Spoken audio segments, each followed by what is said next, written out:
Mr. Chair, meeting is being recorded. Waiting room is empty. You're clear to proceed. Very good. Thank you, Mitchell. Something I'm not used to saying, but good morning, everybody, instead of good evening. Glad to have everybody here who decided to attend this meeting of the Board of Selectmen for April 29, 2022, the time being 8:23 a.m., a quorum being present. We will now call the meeting to order. And with that, let's go right to the first item, item B, the approval of seasonal alcohol license for the Rockport Golf Club. Seeing as we're lacking a packet, Mitch, do you want to, just fill us in? Go ahead. Yes, Mr. Chair. So this is this is just to get the seasonal license reissued to the Rockport Country Club. They, after a year, their application sat for a year at the ABCC in Boston. It was finally processed. So we got notice of that.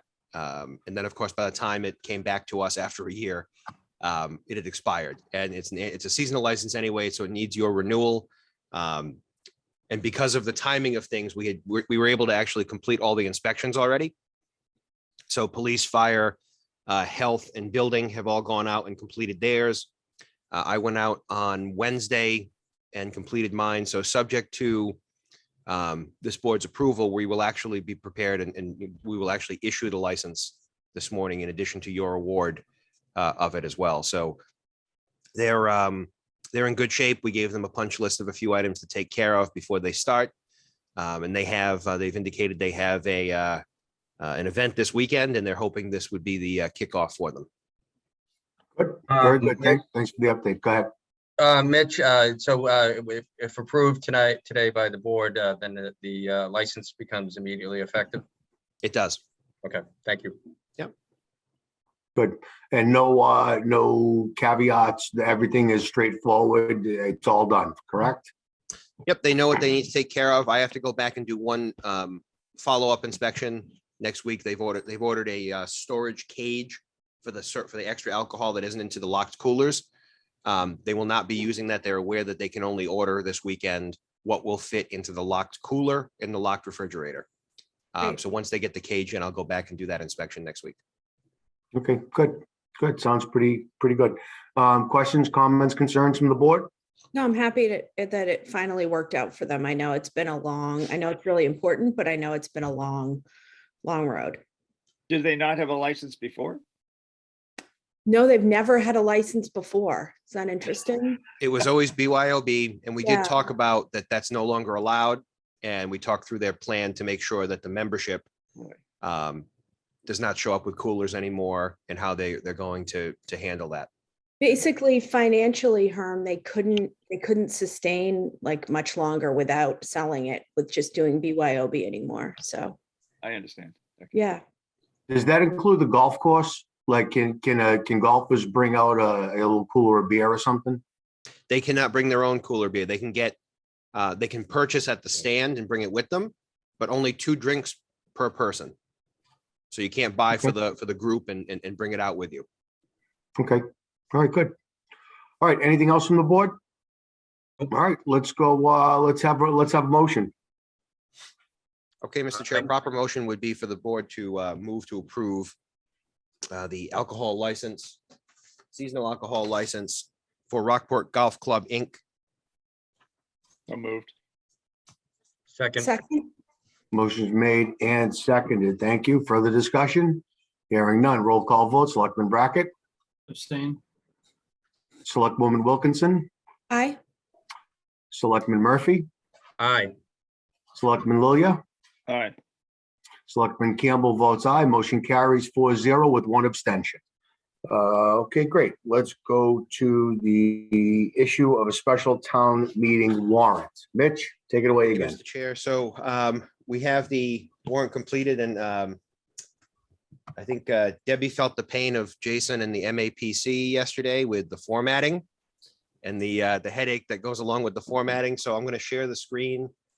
This is the best that we could get it. It is 157 pages. So let me just share this screen. Okay, can you see the document? Yeah, can you zoom it a little bit, Mitch? Yep. So first article, Article A, is the Board of Health's request for postponing the implementation date of the disposable food serviceware bylaw. Article B is the general changes to the zoning bylaw. Jason will give you some more context. I'm just going to quickly hit the highlight pieces here. Article C is accessory dwelling units. Article D is open space residential development, and Article E is the transit oriented development overlay district. So, Mr. Chair, if you want to recognize the planning board chair for some commentary. Absolutely. Jason, good morning. Welcome.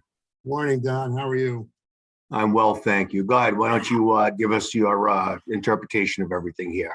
Okay, I'll for inviting me. I did yesterday send to Mary sent to everyone an April 29 letter that I had written that is going to be part of the package that's going out with the warrant. And it's you each got a copy of it. It's basically addressed to a resident, a town resident. And what I tried to do in the letter is to succinctly describe what is on the warrant for the planning board. And if you had a chance to read that letter, that's great. If you haven't, and I urge you to read it, because I'm going to essentially follow the outline of the letter. I'm talking about it now. As Mitch mentioned, there are 4 separate, these changes have been broken into 4 separate warrant articles. And there's a reason for that. The first change, proposed change, runs throughout the zoning bylaws, and these I call the nuts and bolts changes.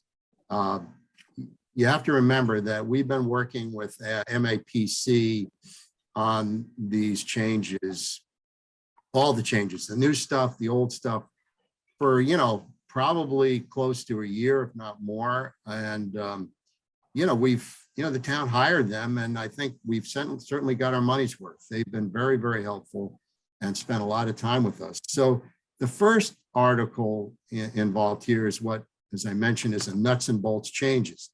These are things that are in the zoning law that have stayed there, that have been there forever, and no one's paid any attention to them, and they've just sat there and sometimes created confusion, or sometimes they have basically been relegated to the dustbin because no one uses them anymore. So for example, I'll give you some example, and these are mentioned in the letter. Words like a boarding house and a tourist court. Okay, no one stays in a boarding house anymore. No one stays in a tourist court anymore. And generally, no one has a microwave antenna anymore. So those are examples, just examples of things that were in the bylaw that have been eliminated. We've also altered the parking requirements for specific uses, made it more flexible. The upshot to that is we're going on a more of a modern theme of shared parking. In other words, all parking spaces are not used all of the time. In certain uses, for example, we have a mixed residential and commercial use. You might have the parking spaces for the residents being used in the evenings at night, but the commercial space is being used during the day. Those changes were made essentially to eliminate the need to, pave over everything to just get the number of parking spaces required in the existing law. Another thing that we changed was the definition of the gross floor area. This has created a lot of problems with site plan review and whether or not a site plan review is required or what the setback should be. They're all tied to gross floor area. We've, I think, finally arrived at a very clear definition that is actually illustrated by a diagram, so people can not only read about it, they actually can see it. There are myriad other changes. I'm not going to go through all of them, obviously, because we'd be here forever and no one wants to do that. But these are basic. It's early, Jason. Go ahead. We can go through them all one by one. Because there are a lot of them. Are you serious? Oh, God, no. No. Yeah. Yeah, but I mean, if you want to, you can read them all. They're all online and they're all indicated online. And so we worked with MAPC to do this. It took a while, but I think we've accomplished it. So that's what's called the nuts and bolts changes. The vote at town meeting for those changes is your standard 2/3 majority. So you got to have 2/3 to approve those changes. I frankly don't know why anybody wouldn't, but you never know. So that's the first thing. The second item on the agenda, there are actually 3 other items and they all have a common element: accessory dwelling units, open space residential development, and transit-oriented village overlay district. They're all common because all of these items have been addressed by the Baker administration. I mean, these are a result of a real push, policy push to promote and encourage the development of more market rate affordable housing, especially in the eastern part of the state. The Baker administration has recognized, and actually this goes back to 2017, that there is a scarcity of market rate affordable housing in a lot of this Commonwealth. And so what they've done is that they've created these separate categories, all of which should promote the development of market rate affordable housing in towns like Rockport, which, by the way, the latest survey of the median home price, single family home price in the town of Rockport is now over $800,000 median. So you can imagine that, this is when people say, oh, I don't want anything to change, things are changing, in our eyes. The housing costs in Rockport are now going beyond the means of most people, certainly beyond the means of somebody with, people with young families and children. And, it's no coincidence that our school population of school-age children is declining, because people with young families can't afford to live in the town of Rockport. It's that simple. So let's talk about accessory dwelling units. Accessory dwelling units is one of those areas that that's been really pushed by the Baker administration. And what they've said is, look, we want to promote the idea that people who own principal residences can create accessory intact dwelling units either within the residence itself or as in a detached structure, let's say just for example, a garage.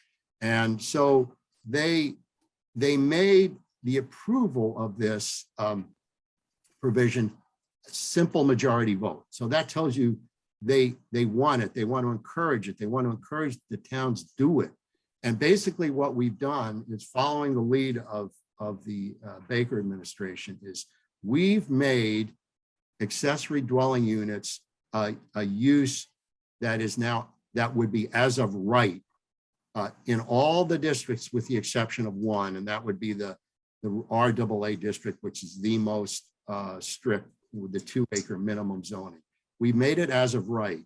And the reason we made it as of right is because to enjoy the majority vote only provision at town meeting, the Baker administration says it has to be as of right, meaning if you come in with your plans, you go to the building inspector, if you meet the standards in the bylaw, you get a building permit. Right now, the way it is with accessory dwelling units is they are a special permit use in all the districts except for, I think, the downtown district. They're as of right, and in the SRAA single family residential 2-acre, they're not allowed, and they're still not allowed, as I mentioned earlier. Anyway, what we've done Stop. is It's special permit use. There are absolutely no standards, zero standards for the ZBA to apply to determine the appropriateness of an accessory dwelling unit. So basically, they're as they go along, they're making it up as they go along, essentially. And that's what they've been doing. What we've done is we have now, I think it's 4 pages of standards. I don't know if you want to look at them, be my guest. There's standards in terms of size, minimum size, maximum size, placement on the lot. There's standards as to construction. In other words, we want them to kind of look like the existing structure, not be some, weirdo flat roof modern thing next to a colonial building.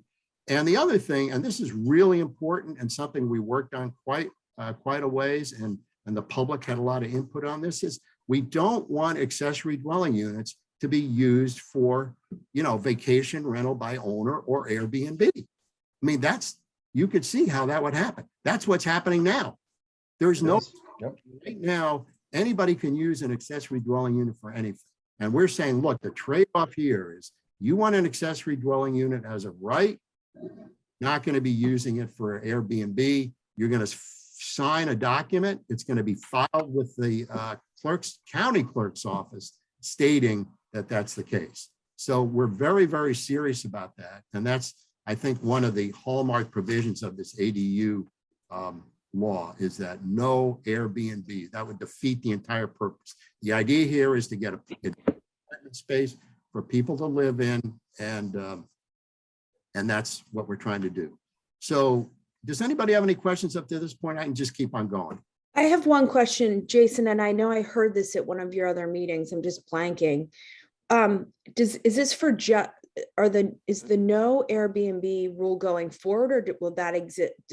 Will that count for like already existing? Yeah, that's a good question. Unfortunately, because we're zoning, we can't enact a retroactive to current uses. That would have to be something that's in the general bylaws, which, a lot of communities have done. They cut back on that, but that's not within our purview. What our purview is, like, if you want to as of right accessory dwelling unit, and by the way, Paul Orlando is fine with this. He gives this his blessing. If you want that, then this is the trade-off. This is what you get. And all ADUs going forward, assuming this is adopted, will be subject to this rule. You won't be able to have one. So that's the answer to your question. Okay. Okay. All right, I'll just keep on going unless anybody has Well, another. I've got a few questions, but how much more do you have to go, Jason, just so I know? I've got 2 other categories down: open space residential development, which will be pretty short, and then the transit-oriented village overlay district, which is the one around the, the MBTA train station. All right, So- that's fine. Go ahead. Continue, and I'll hold till the end. So go ahead. All right, so open space residential development, that's a fix. It doesn't really directly relate to more affordable housing in town, but it relates to more intelligent, attractive, and conservation-oriented development in town.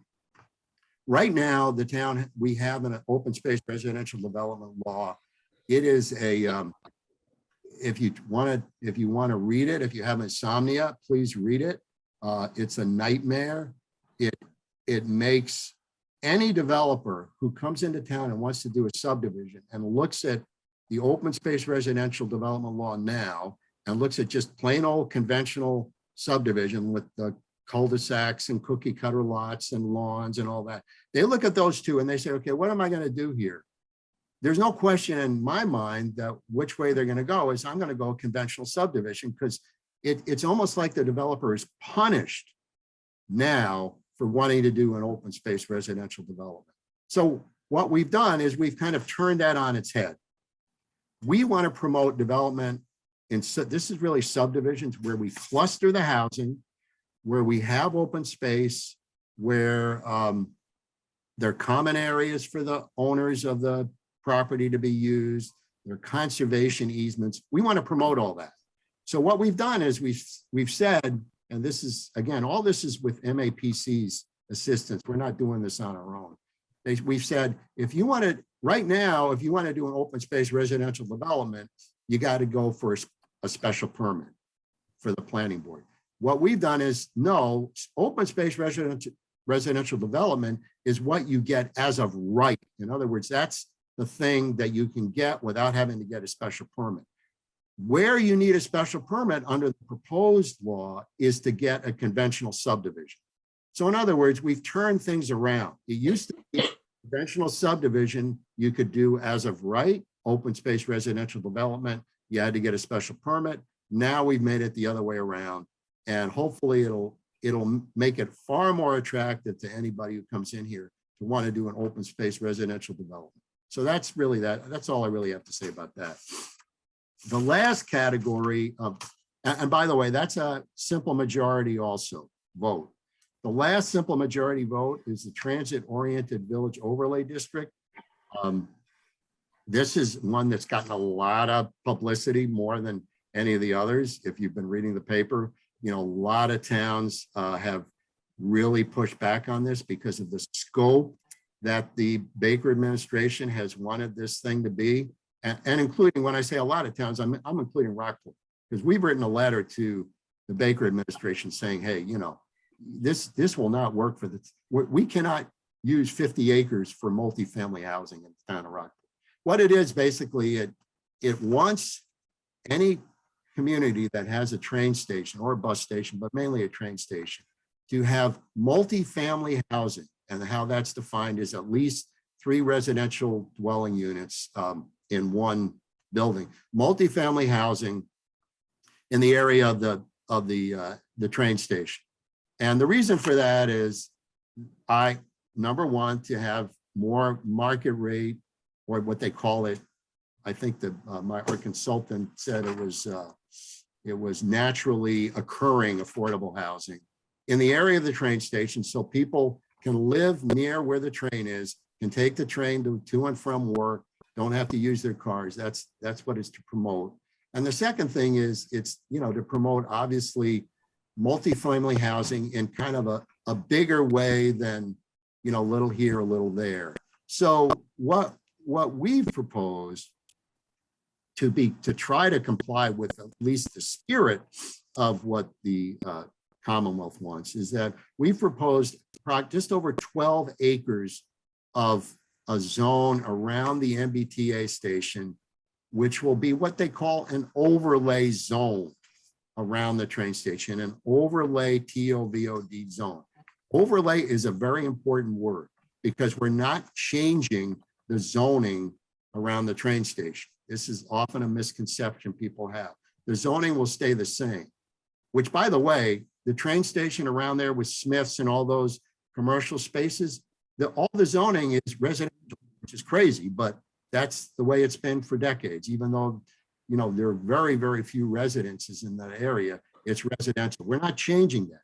But what the overlay district allows someone to do is to bring in multifamily housing as of right to the area within the defined acreage around the train station. And our consultant says, and this is like just a kind of a hypothetical projection, if everything was built out completely to the maximum within this 12 acres, it would be a total of approximately 140, could be a total of approximately 140 dwelling units. Of course, as we all know, everything isn't built out to the max ever. So this, what we've proposed and what is in the zoning is, there are a lot of design elements to show people that if someone wants to do this, if a developer wants to do this, they got to do it in a way that's going to be consistent with the way Rockport looks now, consistent with the historical features. We're not going to have any flat roofs. We're not going to have any 4-story buildings like the Halyard. This is going to be construction that's going to look like a lot of the buildings, you know, a lot of the houses on Broadway, for example, Lower Broadway, you have that, you know, you have that former worker housing on Lower Broadway, you know, stuff like that. And that's what it's going to look like if it's ever built. So it just, again, this just gives the opportunity to someone to do that if they so desire. It doesn't make anybody sell their property. It doesn't make anybody do anything with their property. In fact, some of the existing properties that are there now could, in theory, comply with this simply by being converted to 3-family dwellings. I mean, this doesn't have to be new stuff. It can be existing that's converted. So that can also be multifamily also. But the goal here is to, again, create more affordable housing. And the second goal is we want to comply with this because right now, at least, the Baker administration has said, if you don't comply with this by, I think, sometime in 2022, you lose the opportunity to get certain grants like mass work grants. But there has been such huge pushback against the requirements that they've imposed. There's no doubt in my mind that they're going to be coming back with something new, much less broad in scope. There's no way that Rockport will ever be able to have 540 units of multifamily housing. Just, it would be, I mean, there would be a different town. And that's right now under the formula that the state has to get those grants. That's what we'd have to have. But we know, we know that's impossible. We know the voters would never approve it. And I don't think anybody want it. So those are the 4 warrant articles. Now I'll take any questions if anybody has any. Yeah, okay. Well, first of all, thank you, Jason. Appreciate the clear recitation of what's to come and what's going to be in front of people. I would, I know it's going to be a tough town meeting for this one. It's kind of that I gloss over stuff, but it's so important. It obviously has to be done. So it's kind of a double-edged sword, and we'll see what happens. But in any event, I get a few questions. What would happen if not all of the articles are approved? Are they all interrelated? And if you don't approve one, as it pertains to the grant possibilities, what has to be approved in order to meet the state's criteria to stay eligible for those grants out of what we have here? Okay. Well, let me answer your first question, Don. What happens if not all are approved? All right. And then about the grants. It would be really difficult if the nuts and bolts changes were not approved. I mean, that would be kind of ridiculous for people to want what's there now. I have a hard time imagining that they wouldn't be, but those are really cleanup provisions that are really badly needed. So but that's a 2/3 one that will put that aside. Okay, let's go to the other ones. None of the other 3 are dependent on each other. In other words, you could approve 2 of them and not approve 1. You could approve 1. You could approve 3. You could not approve any of them. Now, what happens if we don't? The only one that's really, it would be a shame for Rockport to say, no, we don't want any more affordable housing in the town. We're just going to keep things the way they are. But, that's the voters. So you just never know. The only one that would be tied to the grants, Don, is the TOVOD. Assuming that the Commonwealth will recognize that what we're trying to do qualifies us for the various grants that they're holding out as kind of a carrot stick thing. If we don't adopt a multifamily housing as of right zoning district, then we will lose the opportunity to get those grants at this point. That's the one that has the stick, so to speak. The other 2. So TOD is the one that grants are dependent on. Do I have that right? That is right. That's correct. The grant dependent on the other 2 simple majority warrant items. Okay, and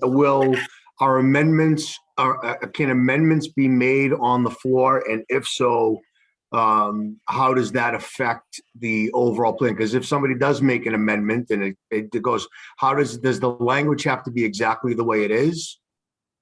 Are you just talking about the TOVOD or are you talking about? Let's go with TOD just for right now, because the other three don't seem dependent on anything else. We have the ability to change those. So let's stay with TOD, which seems the most kind of inflexible is the way I'm perceiving it. But go ahead, I'll hear what you have to say.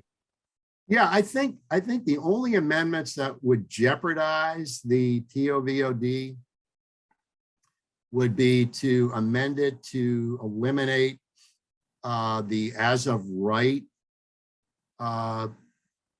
provision, which means that the multifamily units are not required to have a special permit to be constructed. That would destroy the whole intent of it, and that would disqualify for the grants. That's one thing. The other thing that I can think of right now that would disqualify us would be under the proposed TOVOD, you have to have a minimum of a zoning that allows a minimum of 15 dwelling units per acre. That's a minimum. If you made that minimum lower, like 10, that would probably destroy the ability to apply for the grants in the future. You know, if you're tweaking little things here and there, design things, if people are really getting down into the weeds about all that and they want to change something, I don't think that would affect the provision in the way that in the profound way that the other ones do, because those are just, you know, kind of trying to effectuate the intent of having a TOVOD that resembles the rest of historic Rockport. You know, if someone wants to change, well, no, we want to be able to have flat roofs, you know. Yep. Okay, well, fine. You know, you want a flat roof, and if that's what everyone wants, then you're going to get flat roofs. But that's not going to change anything in terms of the compliance.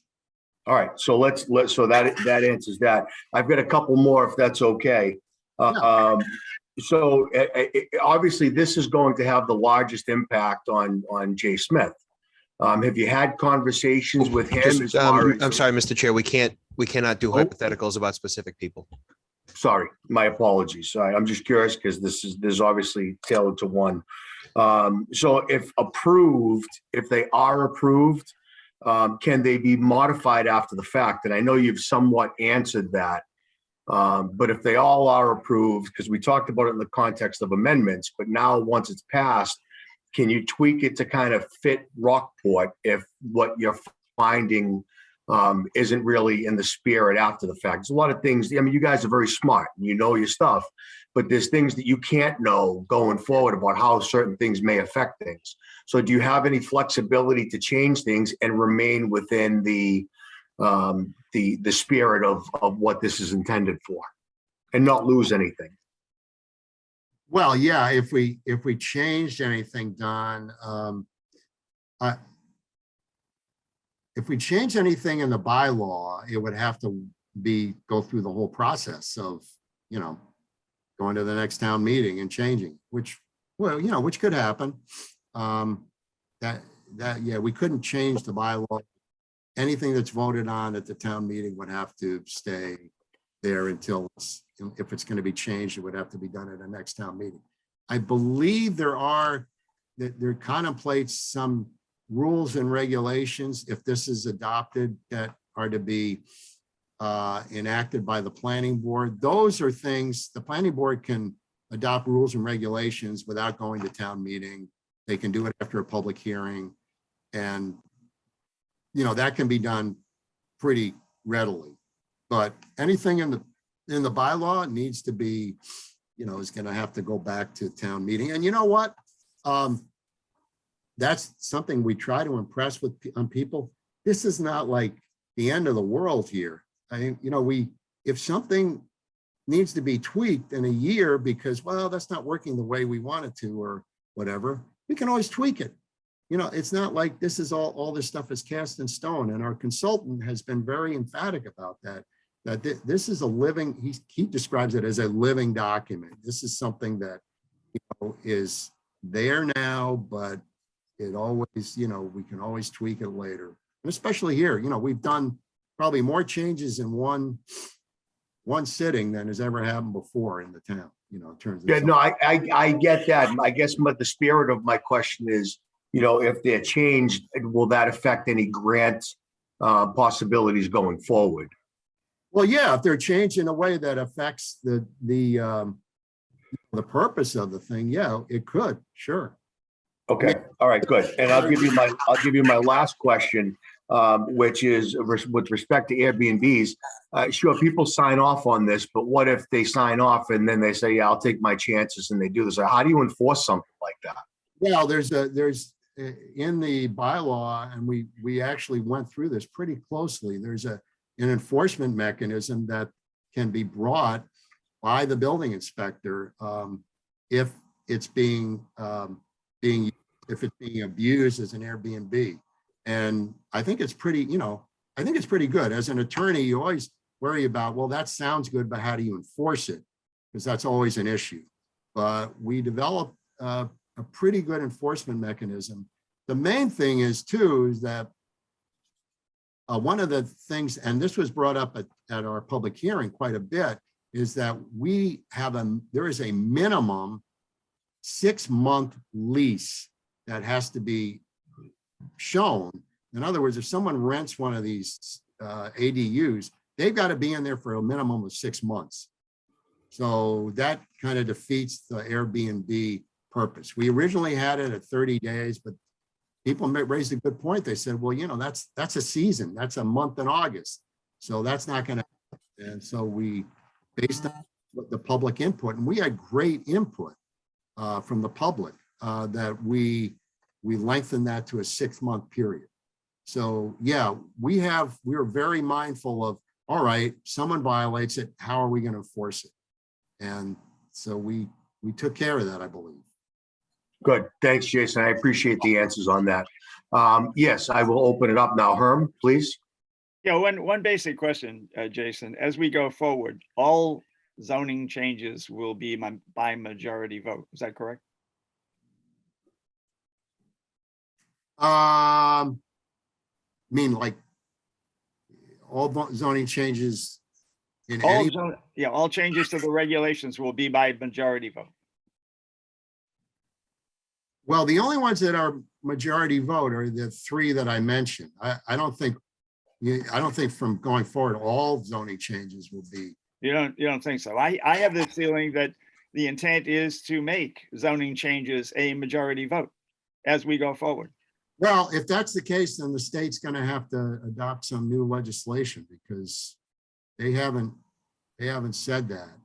They've said only if you have these things in your proposed law, i.e. ADUs as of right, or the TOVD as of right, only if you have that in the law is it going to be majority. Otherwise, it's back to the 2/3. And Well, let me ask one more question then. Expanding the TOVOD, is that a majority vote or is that a 2/3 vote? I would think expanding it for more multifamily housing would be a majority vote. Okay, and I would agree to, yeah. But I have this fear that everything else is also majority vote. I'm sorry, I didn't hear that, huh? I have this fear that everything else is now a majority vote. Not that I'm aware of. No, that's my concern. Okay. Thank you. Thank you. Other questions? Paul? Yes, thank you. And thank you, Jason, for joining us this morning. This is obviously a very heady topic, and I would like to just suggest, and I'm sure I'm not being critical of the planning board, to keep it, if at all possible, as simple as possible for the voters, because I think it's going to be very confusing. Yeah. And I don't know how you do that, but I just, if you can, I think that'll be more beneficial for everyone involved. Yeah, I agree with you, Paul. In fact, that's one of the reasons I wrote the letter that which is going to be in the packet. And I mean, you guys are, let me ask you this, was it simple enough? That was good. Yeah, no, I think it was. No, I think it was. Because I think the materials are there. And if you give a very brief overview like you did, I mean, in the context of this meeting, sometimes it sounds longer, but in a town meeting, it could play a little bit better. But I think Paul is absolutely right. You know, keep it clear, concise, and brief, and give a good overview and flavor. And if people want to dive into the weeds, they can read it, and then they can call you after or whatever. So, And I fully recognize that this is a complicated topic too. So, I mean, it's not an easy fit for the Board of Health to be able to do that. So, if you can, I think it'll be better for everyone. And I know people know that as well. We're going to be working on it, Paul. We are between now and the 16th. That's one of the objectives, is we're going to be working on a presentation that is as down to earth, basic and simple as possible as we can do, without, obviously you can't get to a point where you're misleading, you're so simple, but Sure. you're going to be as simple as you can and think, do I really need to tell people this? Do they really need to know this? And that's the thing that I agree with you 100%. Well, good luck. I'm sure you guys will do a great job. Sarah?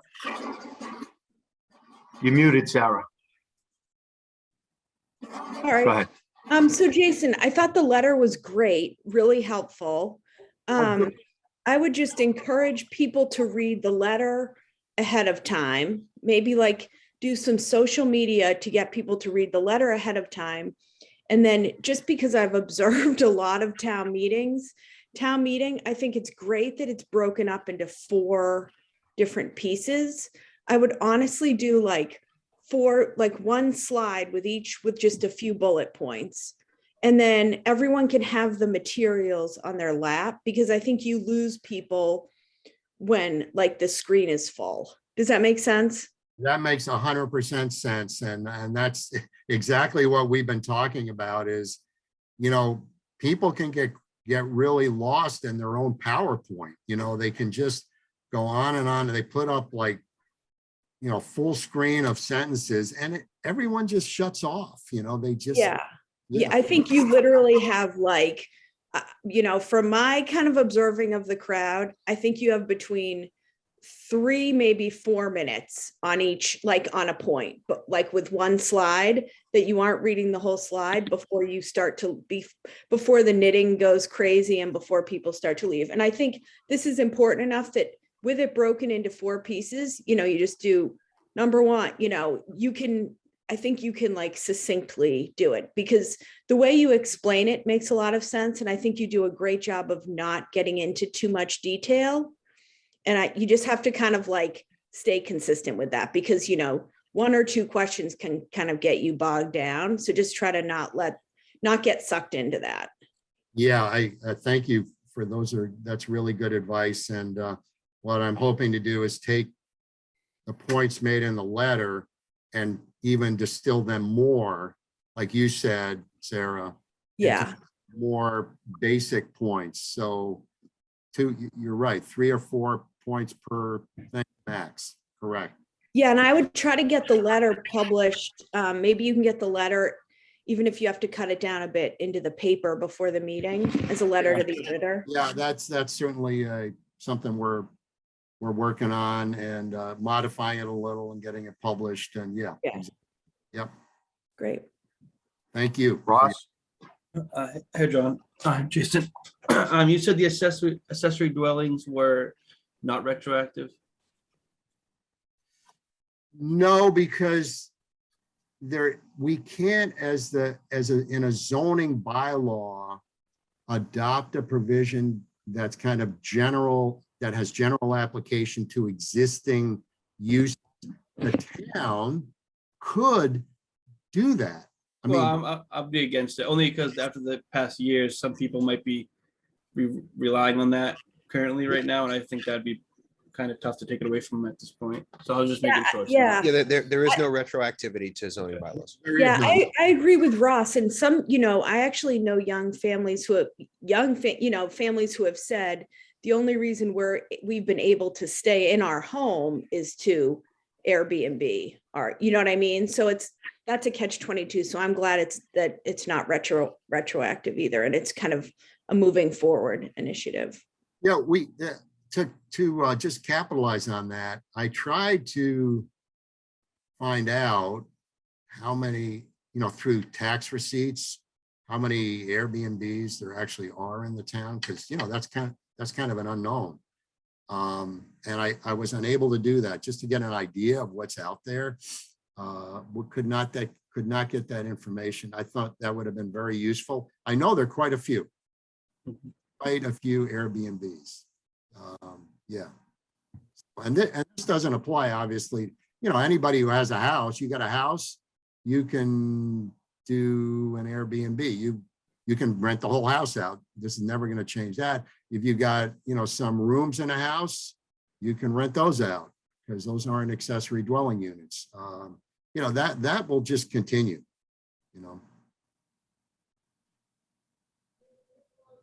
All right, have any other questions? No? Have you done any, have you given any thought to how this would affect?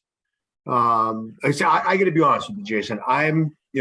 Cards on the table. I started up a little property management company. I want to be transparent on this, and there's no vote, so there's no conflict here. But I just get concerned about telling people how they can use their property. If they want to use it for something, but we'll let that go for right now. But how many do you think will be affected by this? How many do you have things waiting in the wings here, or how many units would be affected, or is this for future development? Well, that's a great question, Don. All that we required for us to do is to give people the opportunity to do things. We're just giving them the opportunity. It doesn't mean that anyone's going to take the opportunity. We might come back, look at this again, and say, wow, this has been really a success. We've got, and we can get this information. We've got, 100 more units, dwelling units in the town of Rockport than we did 3 years ago. This has been successful. Or we can come back in 3 years and say, we've got five units now. There's no developer who wants to build out in the TOVOD. There's nobody who wants to do that. And it could stay exactly the way it is. Or we could have someone rush in and we could have this incredible commercial residential area there. But when you say someone rush in, I think it's important to explain to people that no one's taking any property, that there has to be a willing seller and a buyer. Yeah, that's right. So I think there is some confusion, because I had someone call me and say, I've heard that they're going to take Dogtown. Obviously, nothing's happening with Dogtown, which you're probably going to have to be prepared to say. Yeah. But I have had people think that if this passes, that someone can come in and take that area and develop it. And that's not the case. Yeah, I've had people kind of have the same fear that somehow it's going to allow, this to be changed. And you're right. I mean, no way. This is, first of all, as I mentioned earlier, it's the TOVOD is an overlay district. It doesn't change the underlying zoning at all. That's number one. So it's not like, oh, my business, which by the way is probably non-conforming anyway because it's in a residential district, but my business is going to be taken by the town for development. Oh, if this happens at all, it's going to be because there's someone who wants to come in here to do this, and there's a willing seller of the property who wants to participate in what's being done. And only then, if we don't have the willing seller, this doesn't happen. That's simple. Yeah, that's really important. Okay. Other questions from the board? Are we good? All right. I think that wraps us for you, Jason, as far as what you need. I mean, you're going to hang around a bit, I'm sure. And if we have any other questions, we can come back to you. But thank you. Thank you for the hard work you put into it, you and the planning board. I know this was a very daunting task for all of you, but you've approached it with the professionalism and dedication that we know you folks are all about. So thank you for that. Thank you, Don. Yep, no problem. All right, so with that, I think we can move on, Mitch. This is a bit of a hokey meeting that we're having, so I want to make sure Sure. we cover everything. Yes, Mr. Chair. So if there are no other questions from the board, a proper motion would be move that the board issue the warrant for the May 16th, 2022 special town meeting. Who moved? Second, or Moved in second. let Herm second it since it's a planning board. Yep, that's fine. Moved and seconded by Herm. Further discussion? Hearing none, roll call vote. Selectman Brackett, Aye. Selectwoman Wilkinson, Aye. Selectman Murphy, Aye. Selectman Lilia, All right. Selectman Campbell votes aye. Motion carries 5-0. All right, now we're going to move on to item D, stances on the warrant articles. Mitch? Yes, Mr. Chair. So the board has the ability to either support, not support, or take no stance on any or all of these items. Obviously, Planning Board has issued their stance in support of all of these as the sponsor. Zoning Board has issued their support for all items except Article C, which is the accessory dwelling units. So if there's so I guess taking the single non-zoning one aside, Article A is the bylaw adjustment, the zoning board bylaw, excuse me, the Board of Health bylaw adjustment relating to disposable plasticware. If the board wishes to support, not support, or take no stance on that. Okay, So- discussion on this one? So would you like a motion for it? Yeah, let's put the motion out there and then we'll throw some discussion into it. Okay, so I'll do the motion. Mr. Chair, I move that the board supports Article A. Second. Moved and seconded. Okay, good. Let's open it up. Questions, comments, concerns on this one? Nope, everybody's good? No issues? Good. Motion moved and seconded. Further discussion, hearing none, roll call vote. Selectman Brackett, Abstain. Selectwoman Wilkinson, Aye. Selectman Murphy, Aye. Selectman Lilia, All right. Selectman Campbell votes aye. Motion carries 4-0 with one abstention. Okay, next one, Mitch. Okay, Mr. Chair, Article B is the overall, the general changes as discussed by the chair, planning board chair. Okay. Motion, please. Mr. Chair, I move that the board supports Article B. Second. Motion's made and seconded. Further discussion? Hearing none, roll call vote. Selectman Brackett, Aye. Selectwoman Wilkinson, Aye. Selectman Murphy, Aye. Selectman Lilia, All right. Selectman Campbell votes aye. Motion carries 5-0. Next, Article C, ADUs. very good. I make a motion that the planning board, but the Board of Selectmen support the planning board's motion to establish guidelines for ADUs. Very good. Motion's made and seconded. Go ahead, Paul. You gonna say something? No, I just seconded. Okay, very good. Further discussion on this? Hearing none, roll call vote. Selectman Brackett, Aye. Selectwoman Wilkinson, Aye. Selectman Murphy, Aye. Selectman Lilia, All right. and Selectman Campbell abstains from this particular vote. Motion carries 4-0 with one abstention. Mitch? Article D is the open space residential development article. Is there a motion? I move that the board supports Article D. Second. Second. Very good. Motion's made and seconded. Further discussion? Hearing none. Roll call vote. Selectman Brackett, Aye. Selectwoman Wilkinson, Aye. Selectman Murphy, Aye. Selectman Lilia, Aye. Selectman Campbell votes aye, motion carries 5-0. I think that does it for those, correct? And then we have Article E, Mr. Chair, Oh, sorry, I which missed is the TOVOD. TOVOD. Is there a motion? Yes, I support Article. I am making a motion that the Board of Selectmen support Article E. Very good. Second. Motion made and seconded. Further discussion on this? Hearing none, roll call vote. Selectman Brackett, Aye. Selectwoman Wilkinson, Aye. Selectman Murphy, Aye. Selectman Lilia, Aye.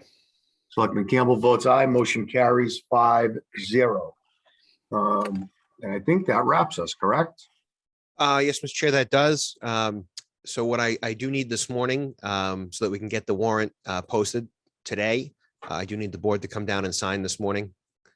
So if you could please plan to come down between now and 11:30 to get the signatures. Other than that, Mr. Chair, we have no other business to conduct today. All right, very good. Any closing remarks from anybody here? Yes. Nope. Go ahead, Thank you. Paul. Don. Thank you. Thanks, Paul. I appreciate it. Thanks, everybody. All right. So with that, we will call it a day. I'd like to thank everybody, especially the planning board members, for being here. And I wish you folks luck at town meeting, and I hope it goes well for you. Thank you So- very much, everybody. Really appreciate it. Your attention. Not a problem, Jason. Thank you. Is there a motion to adjourn? So So moved. moved. So moved. Second? Very good. Motion made and seconded. Further discussion? Hearing none. A roll call vote. Selectman Brackett, Aye. Selectwoman Wilkinson, Aye.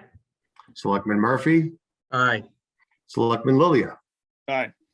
Selectman Campbell votes aye. Motion carries 5-0. That concludes. Thank you, everybody. Appreciate it. Have a great day. Thank you. Have a good Yeah. day. Thank you. Good day, everyone. All right.